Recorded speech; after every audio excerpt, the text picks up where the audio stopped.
Hello viewers, আসসালামু আলাইকুম। আজকের ভিডিওতে আমি দেখাবো কিভাবে আপনারা মাইক্রোসফট অফিস 2010 এ এমএস ওয়ার্ডের ফাইল পাথ যুক্ত করবেন। ফাইল পাথ হচ্ছে ফাইল লোকেশন, অর্থাৎ ফাইলটি কম্পিউটারে কোথায় সেভ করা আছে তার যে লিংক, তার ইনফরমেশনটি আমরা এমএস ওয়ার্ড ফাইলে যুক্ত করতে পারবো। আসলে বাসাবাড়ির কম্পিউটারে এটা খুব একটা গুরুত্বপূর্ণ না, কিন্তু অফিসের কম্পিউটারে যখন হাজার হাজার ফাইল সেভ করা থাকে তখন হুট করে একটি ফাইল খুঁজে পাওয়া খুবই কঠিন হয়ে পড়ে। তখন আমাদের এই ফাইল লোকেশন যদি আমাদের ডকুমেন্টসে, প্রিন্টেড ডকুমেন্টসে যদি দেওয়া থাকে, তাহলে সেই লিঙ্কটি দেখে, সেই ইনফরমেশন দেখে আমরা সহজেই কম্পিউটার থেকে ফাইলটি খুঁজে পেতে পারি এবং প্রয়োজন মতো মডিফাই করে পুনরায় প্রিন্ট করতে পারি। আসলে আমি এখানে দেখাচ্ছি যে ফাইল লোকেশনটি ঠিক কোথায় থাকে। এই যে দেখুন, আমার এই যে দেখাচ্ছি, এই যে ফাইল লোকেশন এখানে নিচে দেওয়া আছে। অর্থাৎ এই ফাইল লোকেশন বা এই ফাইলটির ইনফরমেশন সুন্দরভাবে আমরা এমএস ওয়ার্ডের ফুটার এরিয়াতে, মানে নিচে আমরা যুক্ত করতে পারবো। সেটা কিভাবে যুক্ত করব সেটা আমি দেখাচ্ছি। তো আমি ফাইলটি ক্লোজ করে দেই। আচ্ছা, আমি নতুন একটি ফাইল ওপেন করতেছি। আচ্ছা, আমি একটা নতুন ফাইল ওপেন করলাম। দেখুন, আচ্ছা, এই ফাইলটিতে দেখুন কোনো লিংক বা পাথ বা ডকুমেন্ট ইনফরমেশন এখানে যুক্ত করা নেই। তো আমি এখন এখানে যুক্ত করব।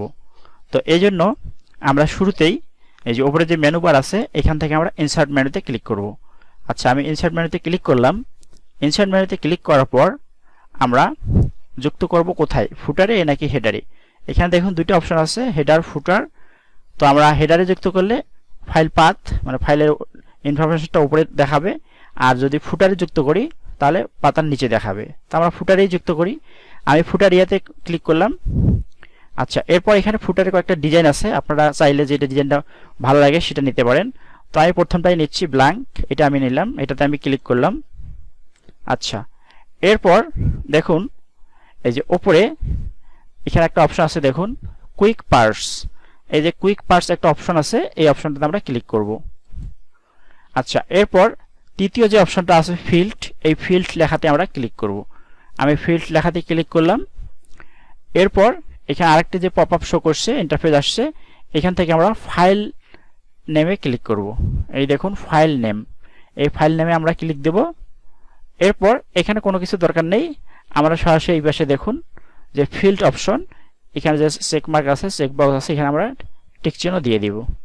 আচ্ছা, টিক চিহ্ন দেওয়ার পর আমরা ওকেতে ক্লিক করব।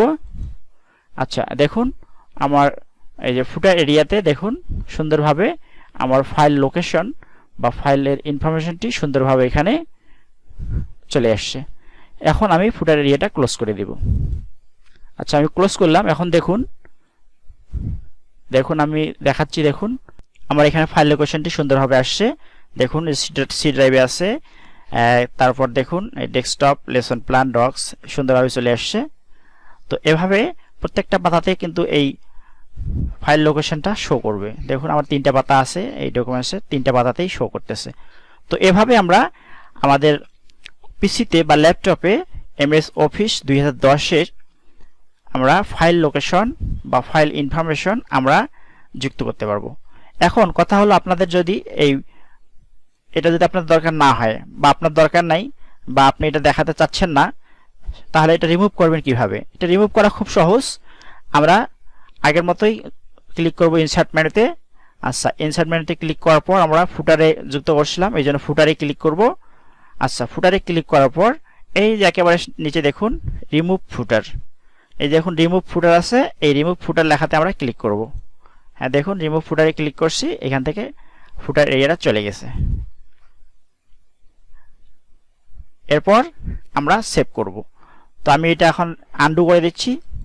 হ্যাঁ, আনডু করে দিলাম যাতে আমার ফাইল ইনফরমেশন বা ফাইল লোকেশন বা ফাইল পাথ এখানে থাকে। এরপর আমি এখানে সেভ করে দিচ্ছি। আমি সেভ করলাম। তো এভাবে আমরা আমাদের পিসি বা ল্যাপটপে এমএস ওয়ার্ডের 2010-এ অফিস 2010-এ এমএস ওয়ার্ড ফাইলে আমরা ফাইল লোকেশন বা ফাইল পাথ যুক্ত করতে পারবো। তো সবাইকে ধন্যবাদ। ভিডিওটি যদি ভালো লাগে অবশ্যই লাইক করবেন, শেয়ার করবেন, সমস্যা হলে কমেন্ট করবেন। সবাইকে আবারও শুভেচ্ছা, ভালো থাকবেন, আল্লাহ হাফেজ।